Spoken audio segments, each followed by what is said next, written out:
अकथ्य और महिमा से भरपूर आनंद मुझे कैसे मिला। ब्रदर भक्त सिंह, तुमने मुझे नहीं चुना परंतु मैंने तुम्हें चुना और नियुक्त किया है। यूहन्ना रचित सुसमाचार उसका 15वां अध्याय और 16 पद। प्रभु बड़ी खास रीति से बता रहा है कि चुनने में वह पहले काम करता है। हम पहले उसको नहीं जानते हैं, परंतु जब हम उसको प्रभु और मुक्तिदाता जानकर ग्रहण करते हैं तब यह भेद समझ में आ जाता है। मैं बताना चाहता हूँ कि प्रभु ने मुझे कैसे चुना।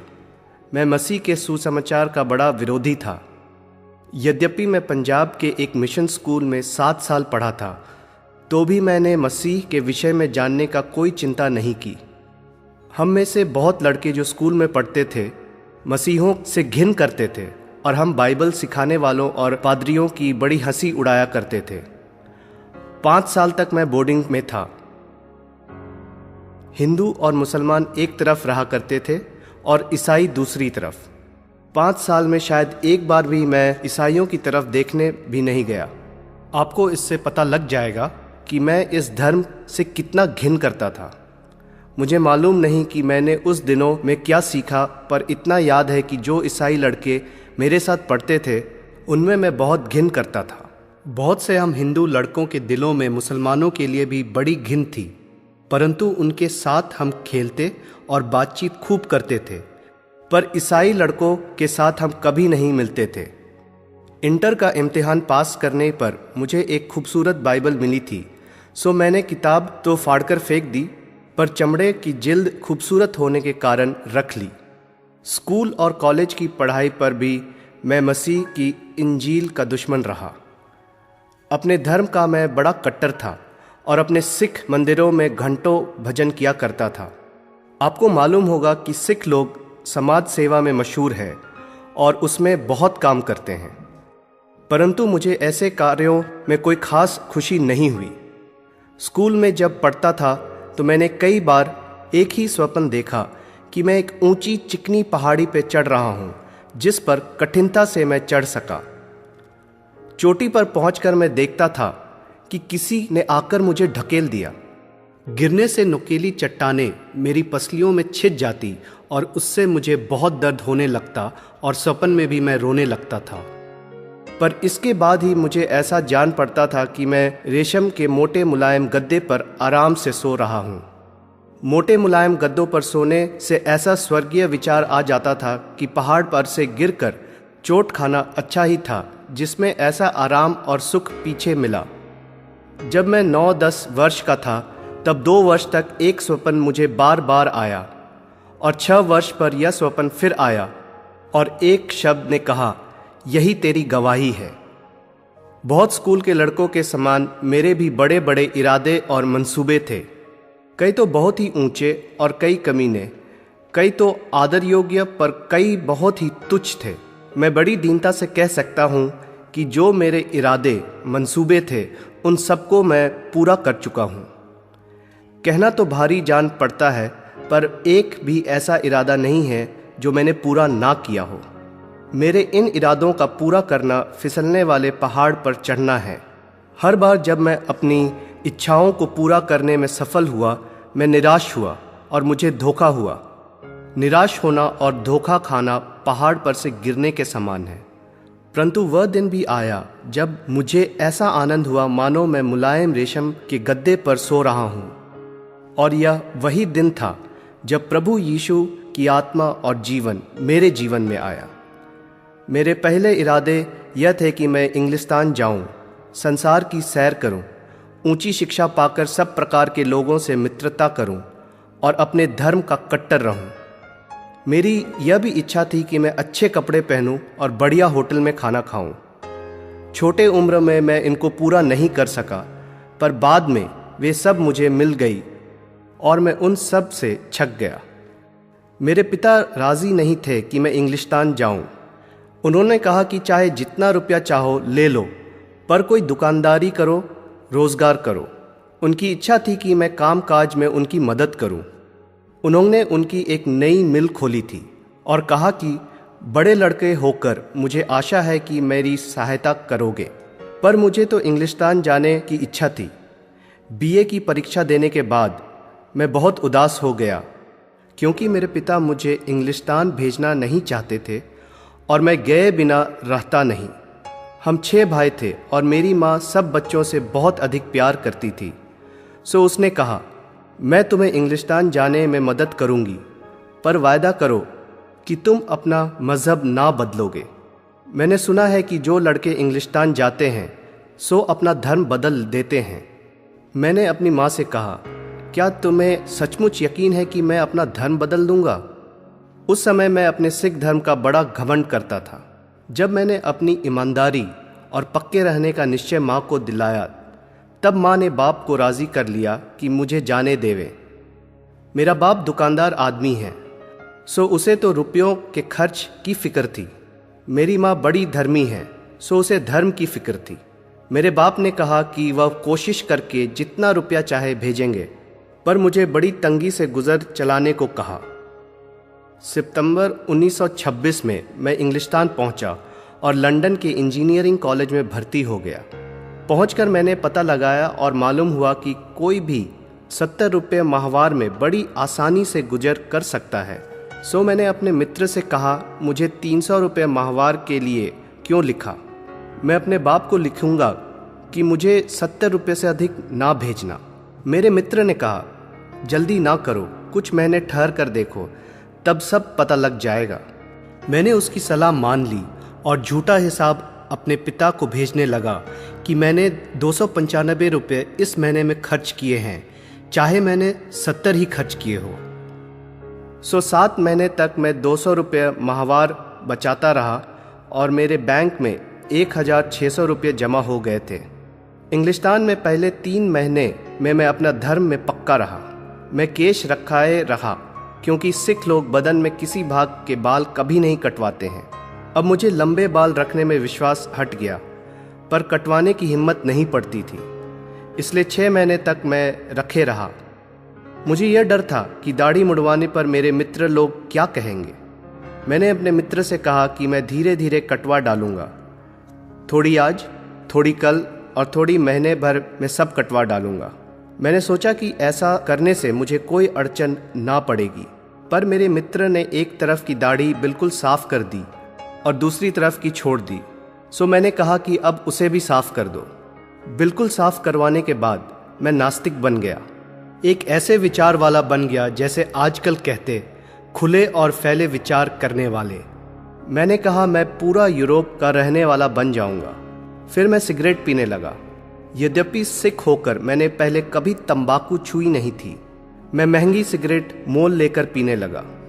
एक सोने की डिब्बी में रखकर उसको पीता था और बड़े घमंड से हर एक को निकाल कर देता था। 400 रुपये का एक सूट था, 35 रुपये की एक कमीज, 20 रुपये का एक टाई और 50 रुपये का जोड़ा जूता। सो 7 महीने की बचत मैंने 1 महीने में ही उड़ा दी। अब मैंने जाना कि मेरे मित्र ने मुझसे कहा था कि जल्दी ना करना। बड़ी कठिनता से मैंने उनके देश के रहन सहन के तरीके सीखे। मैं उनके खाने को कभी पसंद नहीं करता था, तो भी छुरी चम्मच से खाना सीख गया और थिएटर, सिनेमा और नाच घर में बराबर जाया करता था। हर बात मुझे पक्की सीखनी पड़ी कि जैसे वे करें वैसा मैं करूं और जैसा वे रहें मैं भी रहूं। इस तरह मैं 2 वर्ष तक रहा। अपना कोर्स ख़त्म करने ही पर था, तब मैंने एक सवाल अपने आप से पूछा, इंग्लिस्तान आने से मुझे क्या लाभ हुआ? मैं जानता था कि टाई कॉलर लगाना, अपने जूतों पर पॉलिश लगाना, बालों पर ब्रश फेरना और कहना थैंक यू, धन्यवाद, आई एम सॉरी, मुझे अफसोस है, जितनी बार मुझसे कहते बने। ऐसा कहने से बड़े तमीज़ वाले समझे जाते थे। मैंने फैशन में रहना, शराब पीना वगैरह सीख लिया था, यानी मैं अपने बदन की पूजा करना सीख गया था। फिर मैं पूछने लगा कि क्या मैं पहले से अधिक आनंदित हूँ? परंतु मेरे मन का दशा बतलाती थी कि पहले से मैं बहुत बुरी दशा में हूँ, क्योंकि मैं आपस्वार्थी, घमंडी और लालची बन गया था। अपने माता पिता और मित्रों का आदर मेरे मन से चला गया था। मैंने तमीज के साथ झूठ बोलना, अपने माँ बाप को धोखा देना सीख लिया था, और यह भी कि बुराई कर लो पर छिप कर। मैंने सारे यूरोप और इंग्लिस्तान का सफ़र किया था और अजायब घर, तस्वीर घर और अच्छे दस्तकारी घर देखे थे। महंगे कपड़े पहन लिए थे और धनी निर्धन की मित्रता, ऊंच नीच लोगों की मित्रता कर ली थी। चाय पानियों में और खेल तमाशों में शामिल हो चुका था और जितना पढ़ना था सो पढ़ लिया था, तो भी मुझे खुशी नहीं थी। फिर मैंने सोचा, कदाचित मैं बस सभ्यता नहीं जानता हूँ। सो मैंने अपने अंग्रेज दोस्तों से पूछने लगा, क्या तुम खुश हो? मैं यह प्रश्न विद्यार्थियों से, शिक्षकों से, दुकानदारों से, मुंशियों से पूछा करता था और कहा करता था कि आपके पास सुंदर मकान है, सुंदर बच्चे हैं, बड़े बड़े बगीचे हैं और अपने बदन के आराम के लिए कुछ भी ले सकते हैं, पर क्या आप खुश हैं? तो भी मुझे कोई ना मिला जो कह सकता था कि मैं सचमुच खुशहाल हूँ। मैं अपने दिल में कहने लगा कि सारा संसार व्यर्थ ही व्यर्थ है। मैं सोचा करता था कि हिंदुस्तान यदि सभ्य हो जावे तो स्वर्ग समान हो जाएगा। सुशिक्षा, स्वच्छता हिंदुस्तान में सब बुराइयां दूर कर देंगी, पर इनके रहते हुए इंग्लिस्तान से बुराई दूर नहीं हुई। इसके विरुद्ध इंग्लिस्तान में और अधिक बुराई थी।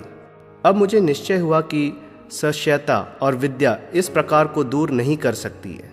मैं इस प्रकार सोचा करता था, हिंदुस्तान का एक निर्धन मनुष्य अपने घाव को गंदी चिंदी से ढांक लेता है और इंग्लिस्तान का एक रईस सफ़ेद 3 गज की पट्टी से घाव बांधता है, पर घाव की पीव और गंदगी दूर नहीं कर सकता है। 1927 में कुछ विद्यार्थी लोग कनाडा देश की सैर करने जा रहे थे। मैं भी साथ में जाना चाहता था, पर सेक्रेटरी साहब मुझे जाने नहीं देते थे। उसने कहा कि अमेरिकन लोग हिंदुस्तानियों से ठीक बर्ताव करना नहीं जानते हैं, इसलिए उसने सलाह दी कि मैं विद्यार्थियों के साथ ना जाऊं। मैंने कहा कि कैसा भी मेरे साथ बर्ताव होगा मैं सह लूँगा, और मैं भी जहाज और विद्यार्थियों के साथ चल दिया। यह इरादा पक्का करके गया था कि जैसा वे करेंगे मैं भी करूँगा। जमात बड़ी होने के कारण सब प्रकार के खेल होते थे और मैं हर एक में शामिल होने लगा। 10 अगस्त 1927 को मैंने एक नोटिस पढ़ा कि पहले दर्जे के खाने के कमरे में एक आराधना सभा होगी। मैंने सोचा कि मेरे साथी और मित्र लोग वहाँ जाएंगे, इस कारण मुझे भी जाना चाहिए। पर डर सा लगने लगा क्योंकि मैं गिरजाघर की आराधना में पहले कभी नहीं गया था। फिर मैंने सोचा कि मैं सिनेमा घर गया हूँ, नाच घर गया हूँ, शराब घर गया हूँ, जिनसे मुझे कोई हानि नहीं हुई, इसलिए ईसाई आराधना की जगह जाने में भी मुझे कोई हानि नहीं होगी। फिर मैंने यह भी सुना था कि पहले दर्जे का खाना का कमरा बहुत सुंदर होता है, वहाँ जाने से उसको देखने का अवसर मिलेगा।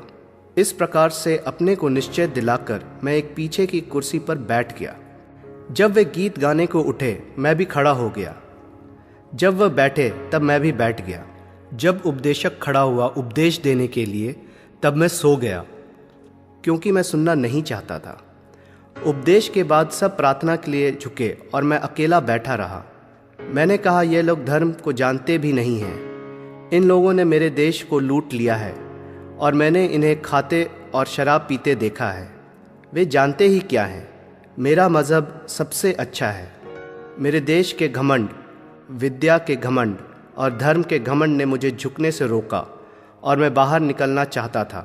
पर मैंने देखा कि एक लड़का दाहिनी ओर, दूसरे बाईं ओर घुटने टेके हैं और निकलने से उन पर ठीक असर ना होगा, तो भी मैं घुटने नहीं टेकना चाहता था। फिर मैंने सोचने लगा कि मैं हिंदू मंदिर और मुसलमान मस्जिदों में गया हूँ। मैंने जूतों को उतारा था, पैरों को धोया था कि दूसरों को बड़ा तमीज़दार दिखूं, इसलिए मैंने अपना देश घमंड, विद्या घमंड और धर्म घमंड को छोड़कर मैंने घुटने टेके। यह मेरा पहला मौका था कि मैंने ईसाई आराधना देखी। मैंने कभी बाइबल नहीं पढ़ी थी और ना किसी में कभी मेरी मुक्ति के विषय में बातचीत की थी। घुटने ज्यों ही मैंने टेके, उसी समय एक बड़ा बदलाव मेरे ऊपर आ गया। मेरा सारा शरीर कांप रहा था। मैं मालूम कर रहा था कि ईश्वर शक्ति मेरे अंदर आई और मुझे उठा रही थी। मुझे पहला असर यह दिखा कि एक बड़ी खुशी मेरे आत्मा में आई।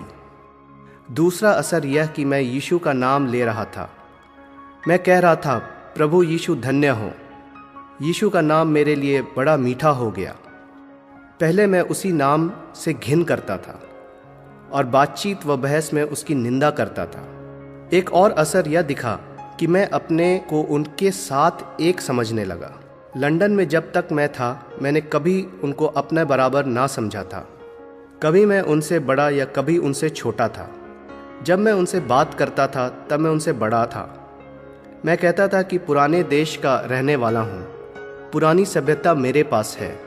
पर जब हिंदुस्तानी लोगों से बात करता था तब अपने को छोटा समझता था कि हमें ठीक कपड़ा पहनना नहीं मालूम है। पर यह पहला समय था कि मैंने अपने को उनके बराबर समझा। मैं कनाडा देश में 3 महीने रहा। हमने बहुत सैर की और फिर इंग्लिस्तान को लौट आए, जहां मैं एक गिरजाघर जाने लगा। इस प्रकार नवंबर 1927 में पहली बार मैं गिरजा की आराधना में गया। जब लोग बाहर आए तो मैं उनको देखने लगा, पर वे मुझे खुश नहीं दिख पड़े। मैंने कहा, यह लोग क्या किसी को दफन करने के लिए जमा हुए हैं? मैं समझ नहीं सकता था कि क्यों वे लोग ऐसे बड़े गंभीर दिख रहे थे। मैंने सोचा कि कुछ खराबी ज़रूर है, क्योंकि जो लोग मसीह को ग्रहण करते हैं वे खुश रहते हैं। उस समय से मैंने इतवार को गिरजा जाना छोड़ दिया, पर मैं हफ्ते में जब गिरजा खाली होता था जाया करता था। लंदन शहर में बड़े बड़े पुराने गिरजाघर हैं, जहां मैं घंटों तक खाली बेंचों पर बैठता था और बड़ी शांति मुझे मिलती थी। 1 वर्ष बीत गया, पर मैंने अपना ईसाई अनुभव किसी को नहीं बताया और ना बताने की हिम्मत हुई। परंतु सिगरेट और शराब पीने की सब इच्छा मुझसे चली गई थी। किसी ने मुझसे छोड़ने को नहीं कहा, पर मैं इतना खुश था कि ऊपरी चीज़ों से खुश होने की आवश्यकता मुझसे चली गई। 1929 में मैं फिर कनाडा आया। मुझे अपना इंजीनियरिंग कोर्स समाप्त करने जाना पड़ा। मुझे कभी कभी उन कारखानों में जाना पड़ा जहां लोग खेती के हथियार बनाते हैं और फिर खेतों में वे किस प्रकार काम में आते हैं, इसको देखने भी जाना पड़ा। मेरा इंजीनियरिंग कोर्स खेती के संबंध में था।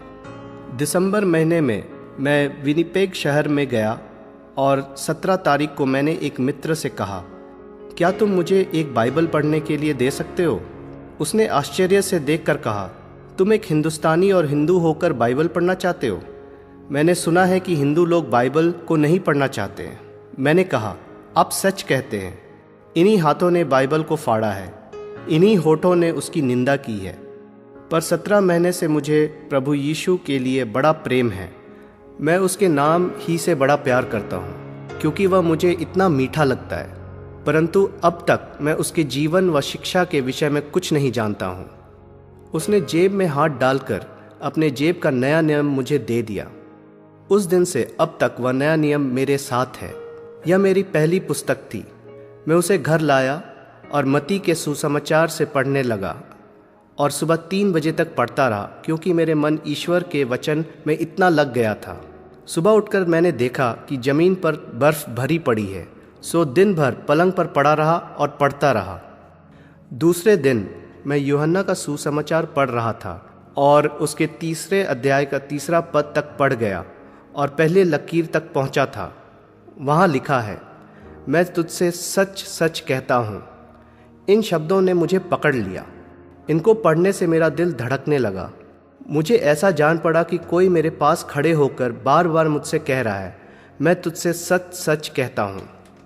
मैं कहा करता था कि बाइबल पश्चिम देश के लोगों के लिए है, परंतु आवाज़ ने कहा, मैं तुझसे सच सच कहता हूँ। उस समय मुझे बड़ी लाज आई, क्योंकि जितने शब्द मैंने मसीह की ठट्ठा करने में कहे थे अब मेरे सामने आ गए। जितने पाप मैंने स्कूल और कॉलेज में रहते किए थे अब मुझे सब याद आए। पहली बार अब मैंने सीखा कि मैं सबसे बड़ा पापी हूँ। मैंने मालूम किया कि मेरा मन पापी और मैला है। मेरे मित्रों की ओर से कुछ जलन थी। मेरी दुश्मनियाँ, दुष्टाएं सब मेरे आगे आ गए। मेरे माता पिता सोचते थे कि मैं अच्छा लड़का था।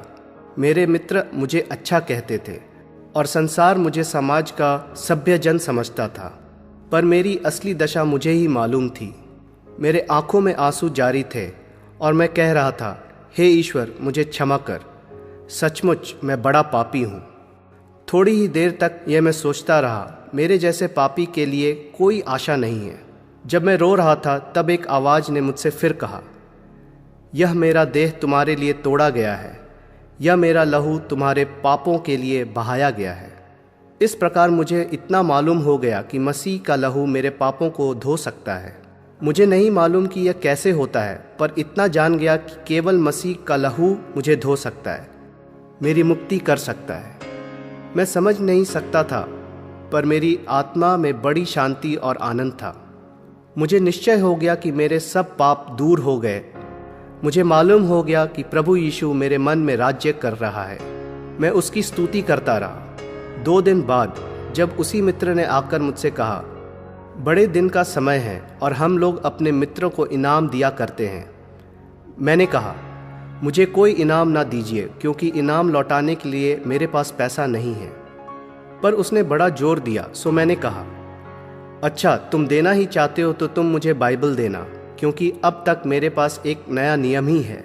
वह मुझे बाजार ले गया और कहा, अपने पसंद की पुस्तक चुन लो। जो पुस्तक आज मेरे पास है वह उसी ने दी थी, जिसको मैं सबसे अधिक प्यार करता हूँ। घर आकर मैंने उत्पत्ति की पुस्तक से पढ़ना आरंभ किया। मेरा मन उसमें इतना लग गया कि कभी मैं एक बैठक में 14 घंटे तक पढ़ा करता था। 22 फरवरी 1930 में मैंने पूरी पुस्तक पढ़ डाली। साथ ही मैंने नए नियम को भी कई बार पढ़ा। फिर मैंने बाइबल को दूसरी और तीसरी बार भी पढ़ा। मैंने अखबार, मासिक पत्र, उपन्यास वगैरह पढ़ना छोड़ दिया। मैंने बाइबल को ईश्वर का वचन माना और उत्पत्ति पहले पद से प्रकाशित आखिरी पद तक उसके विषय में मेरे दिल में कोई संदेह नहीं है। पहले मैं आश्चर्य करता था कि कुछ लोगों को खुशी है और कुछ लोगों को नहीं है। इसका क्या कारण है? पीछे पता चला कि जिन्हें बाइबल के विषय में संदेह है उनको खुशी नहीं हो सकती है। पहले मैं आसपास की बुराइयों को देखकर उनका कारण इत्यादि नहीं समझ सकता था, परंतु बाइबल ने मेरी सब कठिनाइयां दूर कर दी। 2 वर्ष तक मैं बाइबल पढ़ता ही रहा। दूसरी बार जब पढ़ रहा था तब इस पद पर ध्यान गया, यीशु मसीह कल, आज और सदा सर्वदा एक सा है। इब्रानियों की पुस्तिका उसका 13वां अध्याय और 7वां पद। मैं नाक के किसी रोग में वर्षों से तकलीफ पा रहा था। मैंने अच्छे से अच्छे अंग्रेज डॉक्टरों की सलाह ली थी, पर मुझे कोई लाभ नहीं हुआ। मेरी आँखों की ज्योति कम हो गई थी। सो मैंने प्रार्थना की, हे प्रभु, तू मेरे नाक गले को चंगा कर और मुझे अच्छी नज़र दे। सुबह जब मैं उठा तो मुझे मालूम हुआ कि मैं बिल्कुल चंगा हो गया हूँ, जिसमें मुझे बड़ी खुशी हुई। इसमें मुझे निश्चय हो गया कि मेरा यीशु मसीह सचमुच कल, आज और सर्वदा एक सा है। इसके बाद मैंने कई लोगों को चंगा करने के लिए प्रार्थना की और प्रभु ने आश्चर्य रीति से मेरी प्रार्थना सुनकर उनको चंगा किया है। 4 फरवरी 1932 को कनाडा के वैंकूवर शहर में मुझे बपतिस्मा दिया गया।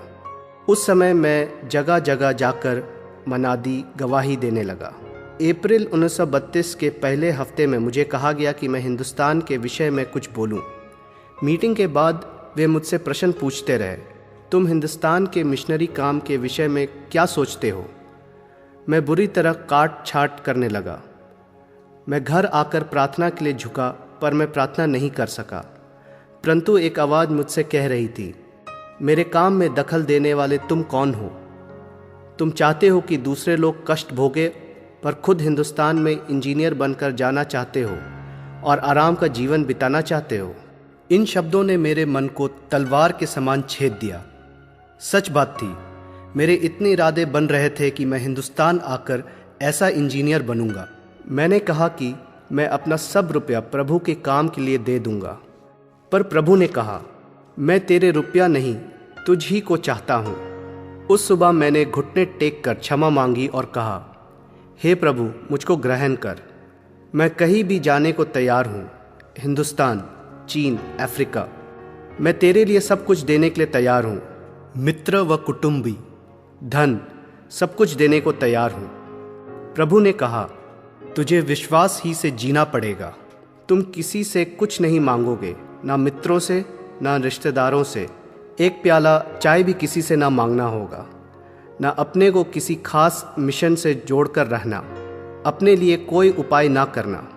मैंने कहा, प्रभु, तू मुझसे घर और जायदाद छुड़वाता है और फिर विश्वास ही पर जीना सिखाता है। फिर मेरी सब आवश्यकता कौन पूरी करेगा? प्रभु ने कहा, यह तेरा काम नहीं है। 6 वर्ष हो गए हैं। मैं प्रभु की स्तुति करके कह सकता हूँ कि मुझे किसी से कुछ मांगने की आवश्यकता नहीं हुई है। अपने अच्छे से अच्छे मित्रों से भी मैंने कुछ नहीं मांगा है। प्रभु मेरी सब आवश्यकता बड़ी भरपूरी से देता आ रहा है। 1 वर्ष तक मैं अमेरिका में उपदेशक के समान रहा, क्योंकि इंजीनियर बनने के इरादे मैंने छोड़ दिए थे। 19 अक्टूबर को मैंने अपने बाप को चिट्ठी लिखी कि मैं अब ईसाई हो गया हूँ। 15 नवंबर 1932 को मैंने प्रार्थना की कि प्रभु किसी ऐसे जन को मेरे बाप के पास भेज देवे जो उसको मेरा पत्र समझा सके।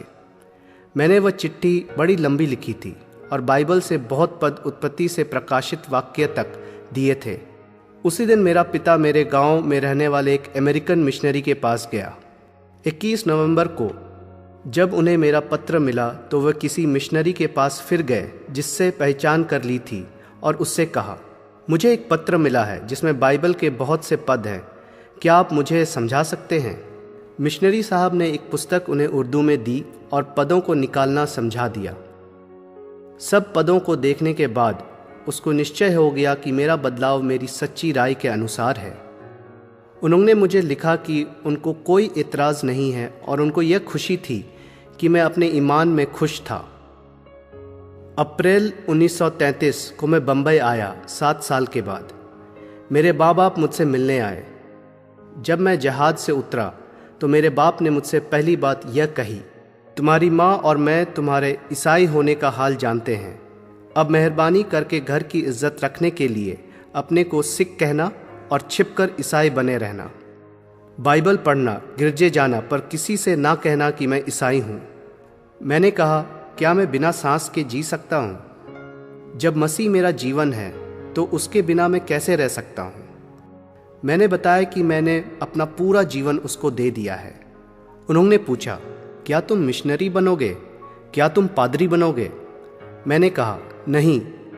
उन्होंने कहा, जो तुम हमारे कोई भले काम नहीं आ सकते हो तो अपने ही लिए कुछ अच्छे नहीं बनते। यदि तुम मिशनरी व पादरी बनोगे तो कोई तुम्हारी इज्जत करेगा, पर जगह जगह जाने में कौन तुम्हारी सुनेगा? कैसे अपना खर्च निकालोगे? मैंने समझाया कि ईश्वर ने मुझे अपने काम के लिए बुलाया है, परंतु उनकी समझ में नहीं आया। उन्होंने कहा, जो तुम इसको गुप्त नहीं रख सकते हो तो घर भी नहीं आ सकते हो। ऐसा कहकर मेरे माता पिता मुझे बम्बई में छोड़कर चले आए और मैं वही मसीह का काम करने लगा। 2-3 हफ्ते के बाद मेरी बहन से मुझे एक खत आया। उसने लिखा, मैंने सुना है कि तुम वापस आ गए हो, क्या तुम मुझसे मिलोगे? उसे पता नहीं था कि मैं ईसाई हो गया हूँ। उसने सोचा कि मैं बम्बई में कोई काम ढूंढ रहा हूँ। मैं कराची अपनी बहन से मिलने गया।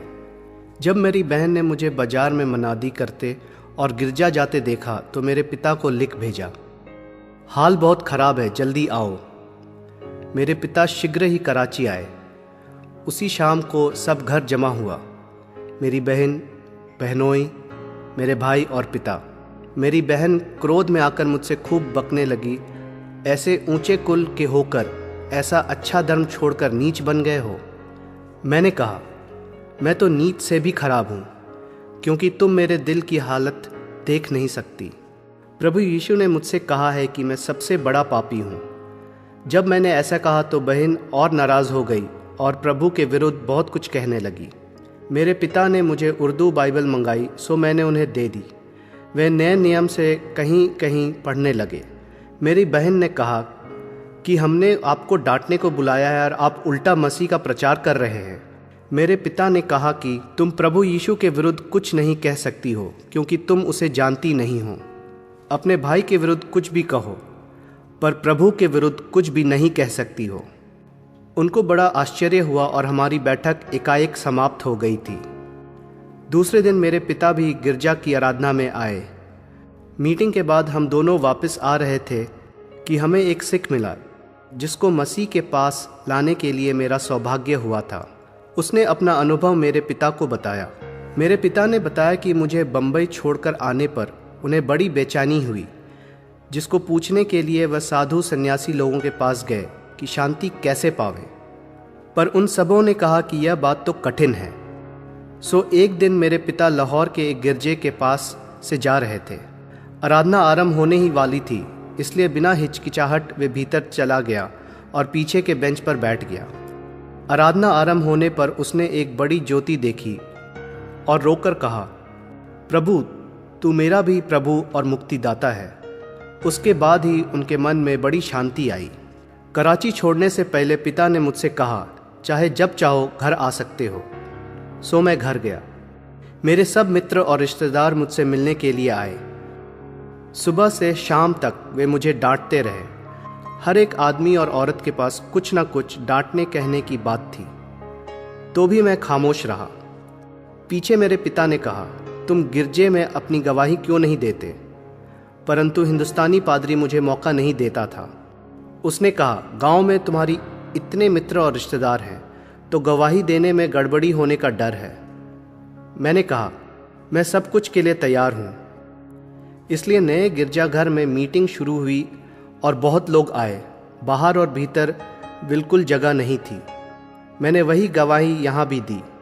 मीटिंग के बाद बहुत लोग मेरे चारों ओर घिर आए और कहने लगे, हम आपसे सवाल पूछना चाहते हैं। मैंने कहा, आप ज़रूर पूछ सकते हैं। पहला सवाल यह था, क्या तुम्हारा धर्म सिखाता है कि माँ बाप का कहना ना मानो? क्या तुम्हारा प्रेम दूसरे को निराश करना सिखाता है? जब तुम्हारे बाप ने तुम्हें पढ़ाई में 25,000 रुपये खर्च कर दिया, तो तुम्हारा काम था कि ईसाई होने के पहले उससे पूछ लेते। अपने बाप को देखो, उसका दिल कैसा गिर गया है। इसी को तुम प्रेम कहते हो? जब मैं जवाब देने पर था कि मेरा पिता बोल उठा। उनकी आवाज़ जोर की है जैसे मेरी है। सो उसने जोर से कहा, मेरा दिल गिरा नहीं है। मेरा नाम क्यों बीच में खींचते हो? मुझे निश्चय है कि मेरे बेटे के पास पूरी शांति है। इसके पहले कि कोई सवाल करे, मैं पूछना चाहता हूँ कि यहाँ कोई है जो कह सकता है कि मुझे सनातन शांति मिल गई? मुझे मालूम है कि मेरे बेटे को वो मिल गई है। अगर किसी और को मिली है तो सामने आओ, क्योंकि मैं नहीं चाहता हूँ कि इस शांति के मिले बिना कोई मेरे पुत्र से बात करे। ऐसा सुनकर सब मेरी तरफ देखने लगे और एक एक करके चले गए। उसके बाद मैं अपने गांव कई बार जा चुका हूँ और उसी गिरजे में मीटिंग ले चुका हूँ। अब पहले की तरह वे मुझसे घिन नहीं करते हैं। मेरे पिता को नया जन्म मिल चुका है और वे गवाही भी देते हैं। वे बड़े विश्वासी हैं, पर अभी तक उनका बपतिस्मा नहीं हुआ। वे मेरी माँ के लिए ठहरे हैं। मेरी माँ बड़ी धर्मी है। वह कहती है कि मैं एक बेटा मसीह को दे चुकी हूँ और उन्हें मसीह पर विश्वास है। एक बार मेरी माँ को मोती झरा बुखार आ गया और मेरा भाई एक अंग्रेज डॉक्टर को इलाज के लिए लाया। जब वह जाने लगा तो माँ ने कहा, मैं कोई दवाई नहीं चाहती हूँ, तुम प्रार्थना करो और मैं चंगी हो जाऊँगी। उसी रात को प्रभु ने उसे चंगा कर दिया। मेरा पिता बाइबल में से रोज़ उनको पढ़कर सुनाता है और वह बड़े ध्यान से सुनती है, परंतु अब तक उसका नया जन्म नहीं मिला है। मैं चाहता हूं कि आप उनके लिए प्रार्थना करें। मेरा पिता नया जन्म पा चुका है और छोटे भाई का बपतिस्मा हो चुका है। हम अक्सर आश्चर्य करने लगते हैं कि ईश्वर की संगत में रहना क्या है। ईश्वर की सिद्ध इच्छा कैसे जान सकते हैं और किस प्रकार हम उन्हें प्यारों, मित्रों, पड़ोसियों और बैरियों की मुक्ति करा सकते हैं। जो कुछ पिता मुझे देता है वह सब मेरे पास आएगा, और जो मेरे पास आएगा उसे मैं किसी रीति से दूर नहीं करूँगा। यूहन्ना रचित सुसमाचार उसका 6वां अध्याय और 37वां पद। प्रभु यीशु ख्रिस्ट इन शब्दों से हमें निश्चय दिला रहा है कि वह किसी को ग्रहण करेगा जो उसे जानना चाहता है और उसके वश में रहना चाहता है। इसलिए जो पाप से और सांसारिक चिंता से लदे हों, उनको हम इस समय न्योता देते हैं कि बिना डर उसके पास आवे। मैं बता दूं कि जिस समय तुम प्रभु यीशु के पास आने का यत्न करोगे, उसी समय अंधकार की पूरी शक्ति तुम्हारे मन में काम करेगी और संदेह, डर और झूठे विचार लाएगी। पर उसी प्रभु से हमको निश्चय मिलता है, स्वर्ग और पृथ्वी का सारा अधिकार मुझे दिया गया है। मत्ती रचित सुसमाचार उसका 28वां अध्याय और 18वां पद।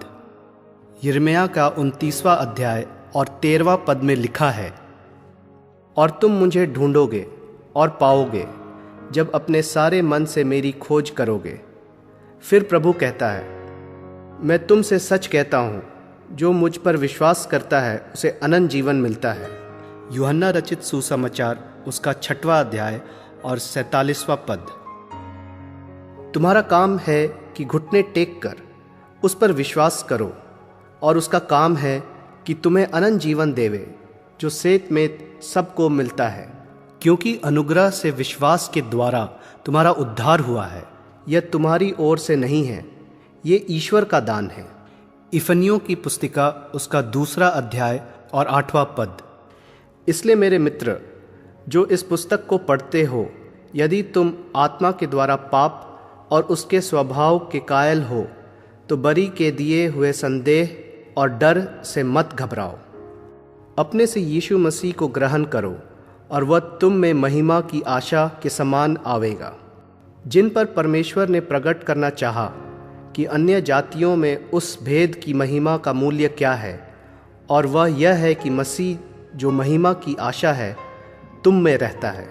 कुलुसियों की पुस्तिका उसका 1 अध्याय और 27वां पद।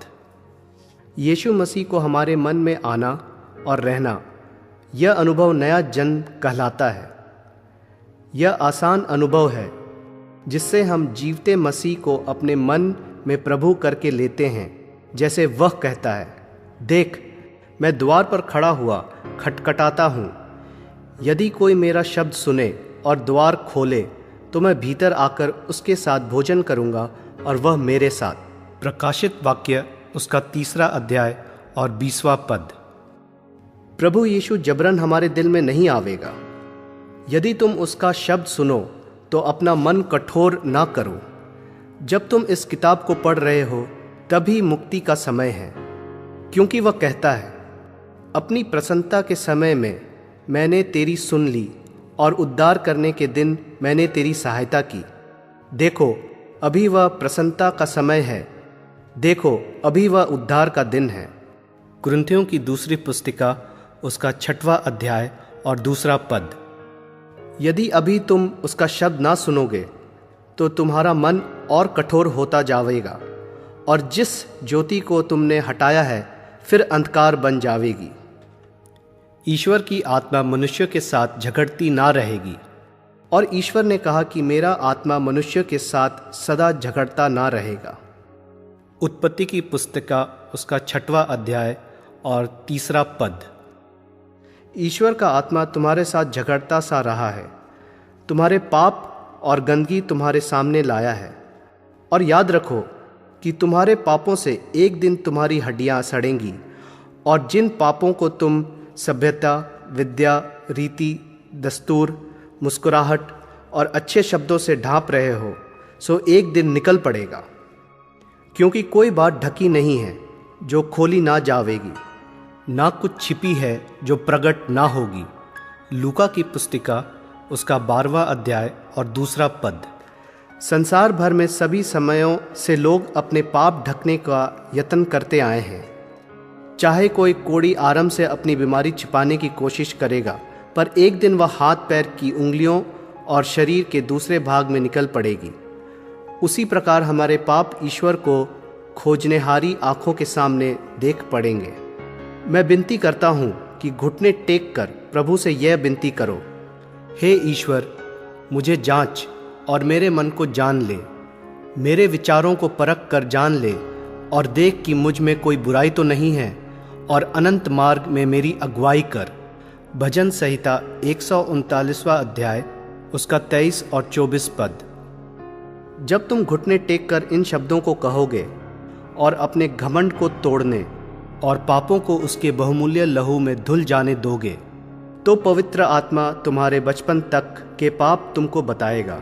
फिर उनको इन शब्दों में मान लो, मैं अपना पाप तेरे आगे मान लेता हूँ, मैंने अपना अपराध नहीं छिपाया। मैंने कहा, मैं अपना पाप प्रभु से मान लूँगा, और तूने मेरे अपराध क्षमा किए। भजन संहिता उसका 32वां अध्याय और 5वां पद। पाप को मान लेने का अर्थ है दीनता। ईश्वर किसी को छोड़ता नहीं है। जब तक हम घुटनों पर सब पापों को ना मान लें, कुछ घमंड दिल में रह जाएगा और ईश्वर एक घमंडी दिल में नहीं आ सकता है। क्योंकि जो महान और उत्तम है और सदा बना रहता है और जिसका नाम पवित्र ईश्वर है, सो यूँ कहता है कि मैं ऊंचे पवित्र स्थान में निवास करता हूँ और उसके संग भी रहता हूँ, जो खेदित और नम्र है, कि नम्र लोगों के हृदय और खेदित लोगों के मन को हराक करूँ। यशायाह 57 अध्याय और 15वां पद। जितना हम प्रभु के पास आते हैं, उतना ही हम अपने दुष्ट स्वभाव को पहचानते हैं। थ्यू आयूब ने ईश्वर को देखकर कहा, मैंने सुनी सुनाई तेरे विषय में सुनी थी, पर अब अपनी आँख से तुझे देखता हूँ। इसलिए मैं अपनी बातों को तुच्छ जानता और धूल और राख में पश्चाताप करता हूँ। आयूब की पुस्तिका 42वां अध्याय, उसका 5वां और 6वां पद। पाप मान लेने के बाद हम शांति के राजा को अपने मन में लेने के लिए तैयार हैं, और जब हम उसे अपना प्रभु मान लेते हैं, तब हम उसके बालक बन जाते हैं। पर जितनों ने उसे ग्रहण किया, उतनों को उसने ईश्वर के पुत्र होने का अधिकार दिया, अर्थात जितनों ने उसके नाम पर विश्वास किया। यूहन्ना की पुस्तिका, उसका 1 अध्याय और 12वां पद। विश्वास करने का अर्थ यह है कि हम उसको जीवता प्रभु करके अपने मनों में ग्रहण करते हैं। जब हमारे पाप उसके लहू से धुलते हैं, हम उसके लहू से उसकी ओर खिंचते हैं। पर अब तो मसीह यीशु में तुम जो पहले दूर थे, मसीह के लहू के द्वारा निकट किए गए हो। इफनियों की पुस्तिका, उसका 2 अध्याय और 13वां पद। और मसीह का वही लहू सब मरे हुए कामों और हमारे विवेक को साफ करता है। तो मसीह का लहू, जिसने अपने आप को सनातन अंतमा के द्वारा परमेश्वर के सामने निर्दोष चढ़ाया, तुम्हारे विवेक को मरे हुए कामों से क्यों ना शुद्ध करेगा कि तुम जीवते ईश्वर की सेवा करो। इब्रानियों की पुस्तिका, उसका 9वां अध्याय और 14वां पद। जब तक हमारा विवेक शुद्ध नहीं हुआ, हम पाप पर जीत नहीं पा सकते हैं। इसलिए मेरे मित्र, जब तुम पापों से शुद्ध होने के लिए विश्वास से मसीह का लहू ग्रहण करते हो, तो तुम पाप की गुलामी व सड़ाहट की गुलामी से छुड़ाए जाते हो। तब हर प्रकार के डर से छूट जाओगे। मसीह को अपना मुक्तिदाता ग्रहण करने पर 3 वरदान हमें मिलता है। पहला, संसार पर जीत, क्योंकि जो कुछ परमेश्वर से उत्पन्न हुआ है वह संसार पर जय करता है, और वह विजयी जिससे संसार पर जय होती है हमारा विश्वास है। यूहन्ना की पहली पुस्तिका, उसका 5वां अध्याय और 4वां पद। दूसरा, पाप पर जीत।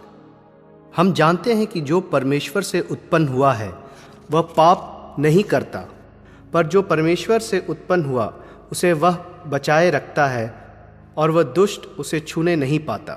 यूहन्ना की पहली पुस्तिका, उसका 5वां अध्याय और 17वां पद। तीसरा, हमें मृत्यु पर जीत मिलती है। मृत्यु का डंक पाप है और पाप का बल व्यवस्था है, परंतु परमेश्वर का धन्यवाद हो जो हमारे प्रभु यीशु मसीह के द्वारा हमें जयवंत करता है। पहली कुरिन्ती, उसका 15वां अध्याय और 46वां पद। इन 3 वरदानों को पाकर हम मसीह के सहकर्मी बन जाते हैं, क्योंकि हम परमेश्वर के सहकर्मी हैं। तुम परमेश्वर की खेती और परमेश्वर की रचना हो। कुरिन्थियों की पहली पुस्तिका, उसका 3 अध्याय और 1 पद।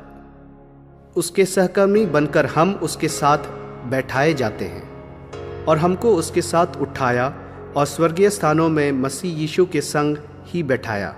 इफनियों की पुस्तिका, उसका 2 अध्याय और 6वां पद।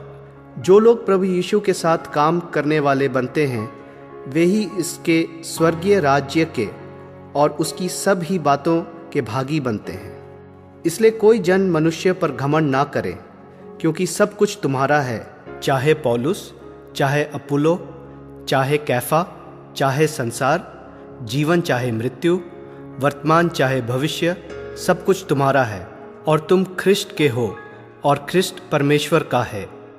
कुरिन्थियों की पहली पुस्तिका उसका 3 अध्याय 21 से 23 पद।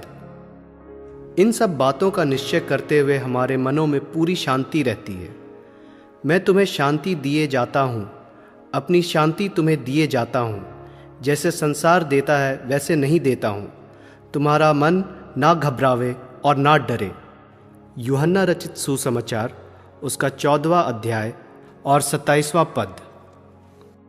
पढ़नेहारे मेरे मित्र, मैं प्रभु यीशु मसीह के नाम में तुम्हें न्योता देता हूँ कि इस समय उन वचनों को ग्रहण करो। जब तुम इन बातों को पढ़ रहे हो तो अपने घुटनों पर गिरकर उस प्रभु यीशु की प्रभुओं का प्रभु, राजाओं का राजा, शांति का राजा और अपना निजी मित्र करके मान लो। अपनी गवाही देता हूँ और कहता हूँ कि दुनिया में इतना कोई आनंद नहीं है जितना इसमें कि प्रभु यीशु हमारे भीतर जिंदा रहे। वह मेरी कठिन बातों को आसान करता है, मेरे प्रश्नों का उत्तर देता है, मेरा बोझ उठाता है, परीक्षाओं को जीतने की शक्ति देता है और मदद देता है कि अपना आनंद औरों के साथ बांट लूँ। उसने मुझे आदर दिया है कि हर कदम उससे बात करूं, उसके साथ चलूं। क्या आज ही तुम उसको अपना मुक्तिदाता ग्रहण ना करोगे? प्रभु यीशु तुम्हें आशीष देवे। मेरी प्रार्थना यह है कि प्रभु तुम्हें अपने छिपे भेद बतावे और तुम्हें ऐसा सच्चा विश्वास देवे कि बड़ी बातों की आशा महान ईश्वर से कर सको। इस पुस्तक के लिखने के बाद मुझे यह आदर मिला है कि 24 दिसंबर 1945 को अपने पिता को बपतिस्मा दूं जब वे मद्रास में आए। 3 जुलाई 1946 को वो महिमा के प्रभु के द्वारा ऊपर बुला लिए गए। ईश्वर आपको आशीष दे।